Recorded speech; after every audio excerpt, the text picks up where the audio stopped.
Let's talk about these 6 Europeans, shall we?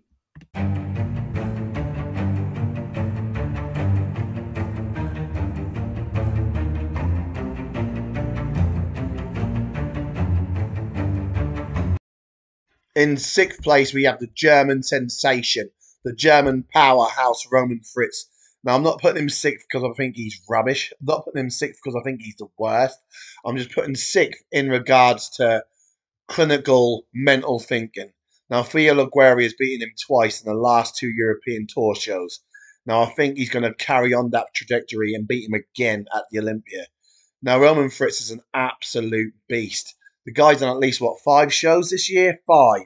Think about that for a second. Any one of you who is listening who has done a bodybuilding show, think about what that entails. Just the hard work, the slog, dieting for so long, cardio for so long, fasted cardio, diets. It's a selfish lifestyle. It really is, because you can't do much with your family, especially if you've got kids. You've got to eat a certain way while you watch your kids eat whatever they want.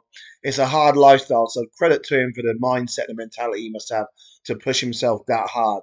And he always looks superb. And the guy, let's bear in mind, the guy had 2 hip operations, and his best feature are his legs. You'd think it'd be the other way around. You think he'd have a great top half and rubbish or not on par legs, but it's the reverse. He's got superb legs, and he needs to bring up his top half. His legs are superb. So to have great legs, to have great glutes, to have great hamstrings and quads with hip operations is actual testament to how good this guy really is.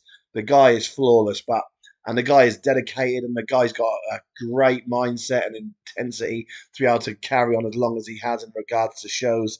So yeah, not discrediting him, but in regards to where the Europeans are going to place, I do think he's going to be bottom of the pile of the Europeans at the Olympia stage. Let me know what you think about Roman Fritz. In 5th place, Theo of France. Yes, he's looked brilliant in his last 2 shows, and especially the last one. He's won it, got his ticket to the Olympia, the last available ticket, along with Charles Griffin on the same day.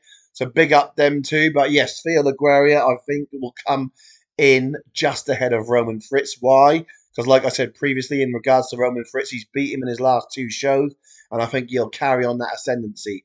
Do I think he's better than any of the rest? No, I don't. Krizo is superb. The Asha's superb. Andrea Presti is where we're going on to next. Let's have it. In 4th place, we have the Italian Stallion. The Italian Stallion, Andrea Presti. Now, why do I call him 4th place? Or why do I call him 4th place? Why do I have him in 4th place? Because he's ahead of Roman Fritz. Because he's ahead of Theo because he's not yet ahead of Michael Krizo, Nathan Asha, or Samson. Oh, yes, they're the 3 to come. The guy has got considerably great size, especially on the top half. I even think he is wider than Krizo when they stood together in the last show. Great lats, great chest, great shoulders, great arms. It's just his legs are lagging, and they need to come up. The guy's obviously had leg injuries, which is going to stifle the growth in his quads. But the quads are coming up, but they're not there yet. So as a result, yeah, superb and impressive and imposing top half, but the bottom half does not match and is lagging behind. So therefore, Andrea Presti, the Italian Stallion, is 3rd place for now out of the Europeans. Now in 3rd place, we have Nathan Asha. Oh, this was a tight one, in my opinion. A tight one between Nathan and Krizo for 3rd place. But either way, they have a podium finisher position as one of the 3 top Europeans in the Mr. Olympia Men's Open 2023. Still a good title. The top 3 best European bodybuilders in the world. The continent of Europe, he's reigning top 3. So yeah, let's give him credit. Now, why do I think Nathan is behind Krizo? I just think he is in terms of what the judges will see.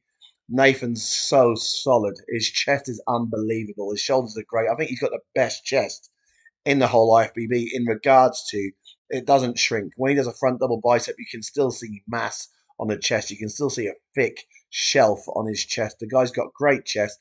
His muscle mass is just throughout. He's crisp, he's dry, he's got superb abs, really good quads, nice hamstrings, and it's quite weird because you think really when you see some of his updates, he's quite lagging in his legs. He hasn't got much legs, but when he fills out that frame, when his coach fills him out right, and he's dry, crispy, hard, grainy on stage, the guy's imposing. That's why he's got 11 pro wins. He looked phenomenal in his free shows. I think he should have won all three. He's hard, he's crisp, his lats are solid. His chest, like I said already said, is great. Good shoulders, good arms, lovely bicep peaks. He flows real nice, and he's got a standout feature in regards to his long torso. It makes your eyes get drawn to him. Now, I think he's third just because Krizo's the bigger guy. Let me know what you guys think. That's Nathan. So second place in the European standards, the second place European contender at the Olympia, the second best European bodybuilder in the world for 2023. We've got Michael Krizo of Slovakia. The guy, what can we say about him? He is actually phenomenal. The only thing I don't think is good on him, or is pretty on him, or is nice on him, is his abs. His chest is huge, like I said regarding Nathan's. His shoulders are massive. His biceps and Nick Walker's biceps are just superb, leagues ahead of everyone else. Mountain peaks in regards to biceps, great shoulders. When he flares out and does his front lat spread, his head looks absolutely tiny in regards to how big his muscles are. His abs, yeah, I mean, he's not got like a real thick, defined set of abs, has he? But he's got superb quads. They flare out. He's got tight, striated, ripped glutes, nice hamstrings. The belly really hangs when he goes to the side profile. His arms, yeah, are crazy, overpowering, really intimidating and intense. He's a large guy, takes up a lot of space. Good lat spread. He's not lagging in any area. I think he's just going to get better with age because I believe he's in his young 30s. So the guy's a real threat. And I believe for that, yeah, you're looking at top 7, in my opinion. I don't really see him falling any shorter than top 7. What do you think? But he's second best European athlete of 2023. Pow! And the best Europeaner for 2023 in the men's open bodybuilding, Mr. Olympia, is without doubt Samson Dowler. He's going to place the highest out of all the Europeaners this year. He's going to be in the top 3 with also Hadi and Derek, in my opinion. Now, a true legend of the sport, Nathan Asha himself has called out Hadi, Derek, and Samson being the top 3. Now, I genuinely go with that. I believe that. I've said it in my comments. I've said it in my videos previously. Didn't know which one he's going to be out of them top 3, but I really do believe he's going to be a top 3. His shape, his flow, his symmetry, his size, his aesthetics are just too hot to handle, and they're too intense and intimidating to ignore. They are true. He's got truly a unique shape. His legs are phenomenal. His chest is really large. I know Nick Walker said he's got a flat back, but he really hasn't. He's brought that up superbly. He's got the shoulders. He's got the guns. He's got the chest. He's got superb abs. Even his calves are just huge. The guy's not lacking anywhere, and his presence on stage is great. His presentation is great. He can hit the poses well. He can stay in the poses really well, just like Andrew Jack. The guy's phenomenal. And for that reason, and just because I know, I believe generally, and I don't know, but I generally believe he will place top 3. So because of that, he is a top Europeaner. Thank you very much for watching. Let me know if you agree with my 6 placings. And as always, a massive thank you if you stuck it out to the end. God bless to you and those you love. I will see you on the next one.